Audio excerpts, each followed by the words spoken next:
If you flip 3 fair coins, what is the probability that you'll get at least 2 tails? The tree diagram below shows all the possible outcomes of flipping 3 coins. And the top of the tree, this shows us the 2 outcomes for the first coin. And then given each of those outcomes, it shows us what's possible for the second coin. So if we got a heads on the first coin, we could get a heads or tails on the second coin. Got a tails on the first coin, well, we could get a heads or tails on the second coin. And then for each of those outcomes, it shows us the different outcomes for the third coins.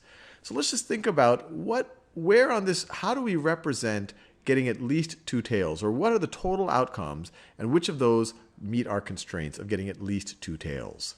So this node right over here, this is getting a heads on the third coin, a heads on the second coin. We just have to follow up the tree, and a heads on the first coin. So this is getting 3 heads. So this is definitely not going to meet our constraint. This node right over here, we have a head. This is often called a leaf if we're talking about a tree diagram. A head, and a tail. So that's 1 tail. That doesn't meet our constraint of at least 2 tails. What about this one here? Heads, tails, heads. Once again, only 1 tail, so that doesn't meet it. Heads, tails, tails. This one does. So let me color this in. Let me color all the ones that meet our constraints. This is getting a tail on the third one, a tail on the second one, and a heads on the first. So that's at least 2 tails. Here we have tails, heads, heads. That doesn't meet it. Tails, heads, tails. That does. So let's color this one in. And then tails, tails.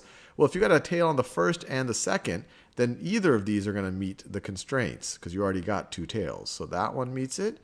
That you got tails, tails, heads, and tails, tails, tails. Both of them. So let's go back to the question. What is the probability that you'll get at least 2 tails? Well, how many equally likely outcomes are there? We're assuming this is a fair coin. We see that there are 1, 2, 3, 4, 5, 6, 7, 8 equally likely outcomes. And how many of these outcomes met our constraints? 1, 2, 3, 4. 4 out of the 8. 4 eighths, which could also be viewed as equivalent to 1/2. The probability that I'll get at least 2 tails is 1/2.